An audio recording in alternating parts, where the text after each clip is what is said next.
Good morning. I am so glad to be back on Scope again after being gone for, what was it? I think I've been off for 11 days or more. I've missed you all and I am just glad to be back. And so today I'm going to be sharing 3 important lessons that I learned while on my trip. Actually, I think I'm just going to share lesson number 1 and we'll talk about the rest the next 2 days. But anyway, welcome and good morning.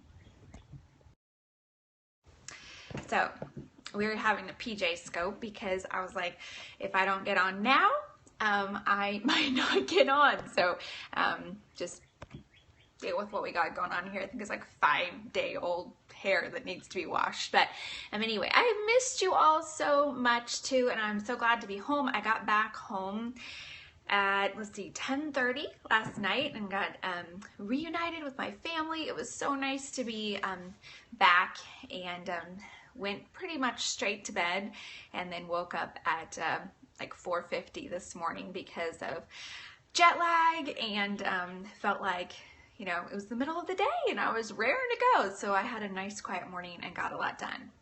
Anyway, for those of you who maybe don't know, I was in Israel and Italy the last 10 days on kind of this trip of a lifetime with Museum of the Bible, and we did so much in those 10 days.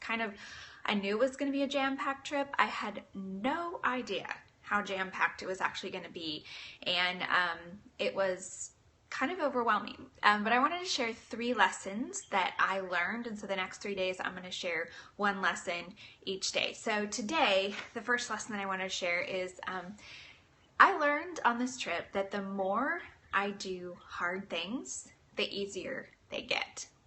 So some of you know that I was very nervous about going on this trip, and I had a lot of anxiety, especially the week leading up to this trip, and even had just really times when it was overwhelming. The anxiety was so overwhelming to me, and a lot of it had to do with the fact that it was going to be 10 days. I've never been gone from my kids or my husband for 10 days, and so that was a very long time.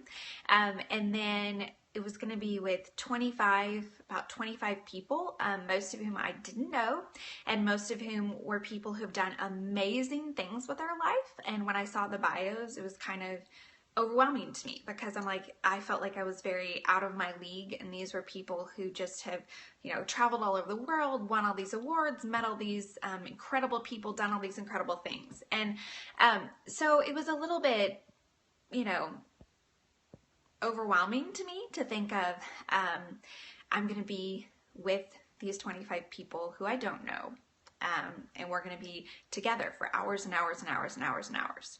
So it was overwhelming to me and scary. It was very scary.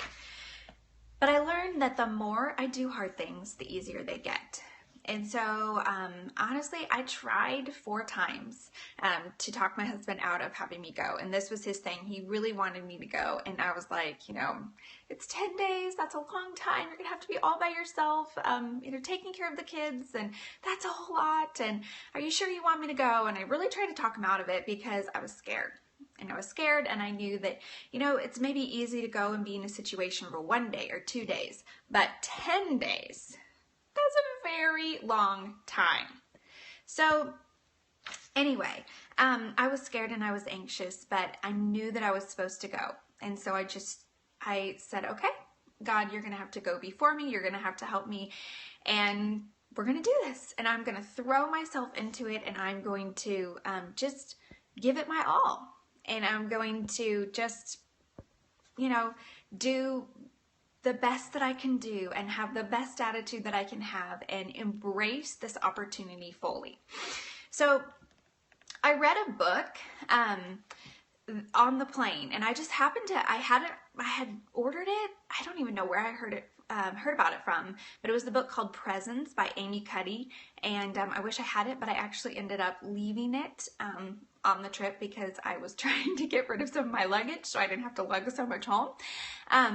But it was Presence by Amy Cuddy, and I don't know where I saw it, who mentioned it, but I came across it on Amazon. It looked really good, and so I ordered it. And I happened to think, you know what, I'm gonna bring this on the plane. Well, that book ended up being one of the very best things that I could have read in preparation for this trip. And there was so much in the book that really challenged me. But the one thing that she talked about that just impacted me to my core was she talked about the whole imposter syndrome, and how so much of the time we can go into situations feeling like we're the imposter. Like if people found out who we really were, or how afraid we really are, or how much we don't know, they would totally kick us out, you know? And so feeling like I was going into this feeling like I was an imposter, like everyone else had done these amazing things, and then there's me, and I don't know why I got invited, and I shouldn't have been there. I didn't deserve to be there. And she talks about this, and it just really impacted me, because she talked about how we can go into a situation when we feel like that, we're just going to focus on ourselves, and we're going to focus on how we don't deserve to be there, how we don't fit, how, you know, we're the misfit of the group, and then we're going to be so self-centered that we're going to miss out on so much. But also that we're going to approach conversations and situations from that mindset, and so then we're going to feel very insecure, very unsure of ourselves, and we're going to lack a lot of confidence. And that is going to cause us to not be able to really embrace and enjoy the opportunity. So this spoke right to me, of course. And she gives some practical tools and tips and things of how to break free from that. Yeah, get out of our heads. That's right. And so I just wanted to share with you a couple things that I committed to do that made a huge difference. One is I did not allow myself to think I don't belong here. I didn't. Every time that came into my head, every time I felt like everyone else has done amazing things and then there's me. And I'm not saying this to put myself down. I mean, if you read the bios of the people who were, you know, amazing, amazing people. But to say, you know what, I was invited to be on this trip. I was invited to be on this trip for a reason, and so I'm supposed to be here. And even taking it a step further and saying, I belong here, which that might sound almost egotistical or something, but for me to say, anytime I started feeling like I don't belong, to say, no, I belong here. I was invited. I have something to offer. I have something to share. I'm supposed to be here, and so I'm going to own that, and I'm going to live out of that. That was one thing that really helped me. The second thing that really helped me was to focus on other people. People love to talk about themselves. And so if I go into a situation and just say, you know what, I am going to get to know these people, and I'm going to hear their stories, and I'm going to ask questions, and I'm going to learn from them because there's so much that they can teach me, then that allows me to get out of my own head, to stop focusing on myself, and to really be able to just pour myself in other people. And so the book Present, she talks about being fully present and bringing your boldest and your bravest self. So being fully present for me was just really sitting there and soaking up the wisdom from other people and really listening. Not thinking about how I needed to prove myself, not thinking about how I needed to make other people think more highly of me, not thinking about how I needed to, you know, share my stories or impress people. I think those are the two things, you know, proving myself or impressing people, and just saying, I'm going to forget about all of that, and I'm just going to be present, and I'm going to hear other people's stories. And so I tried to sit with different people at every meal, when we were on planes, when we were on the buses, and really get to know them and hear their story. And just say, tell me about yourself.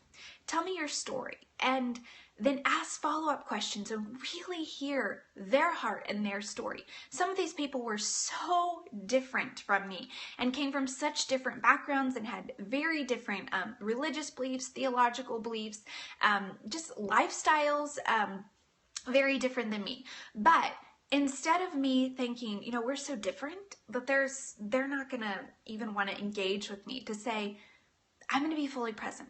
I'm going to ask questions. I'm going to care about these people. And I am really going to learn all that I can about them, hear their heart, and just really learn from them. And I just want to tell you that this impacted me so much, because honestly, there was a few people that I thought, they're so different than me that there's really nothing that we could connect on.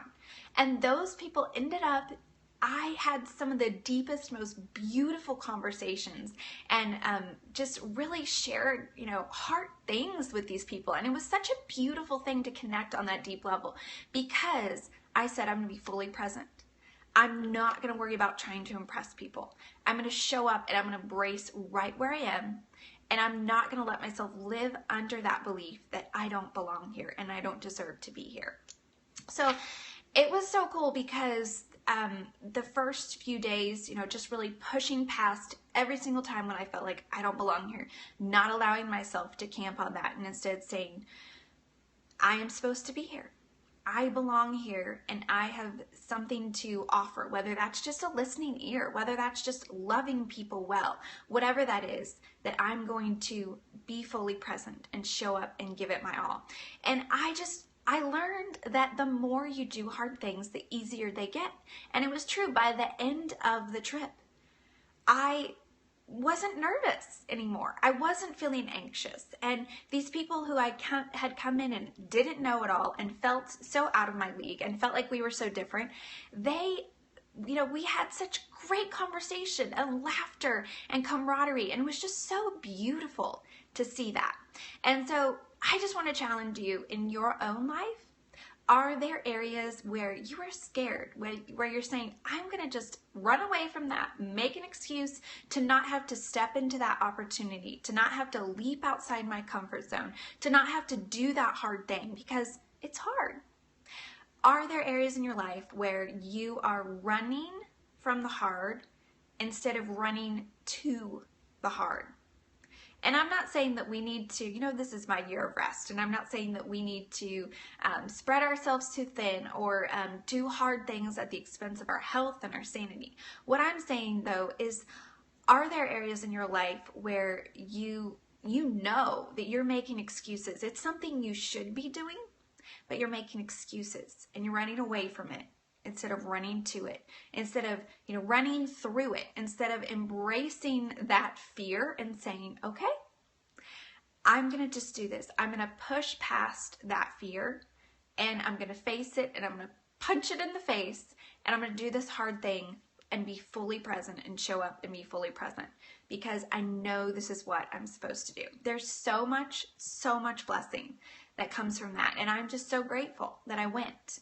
I would have missed out on so much had I given in to that fear, had my husband said, okay, you don't have to go. But he knew that I needed to go, that it was the best thing for me.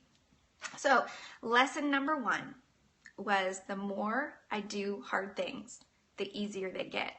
And this was not only in just showing up and being fully present and being with all of these people that I didn't know as an introvert and a shy person, but it was also, this trip was so intense. I had no idea that we were going to be running from, 7 to 7:30 in the morning. We needed to be on the bus, and we didn't get back home, back to our hotel until 10 or 10:30 at night.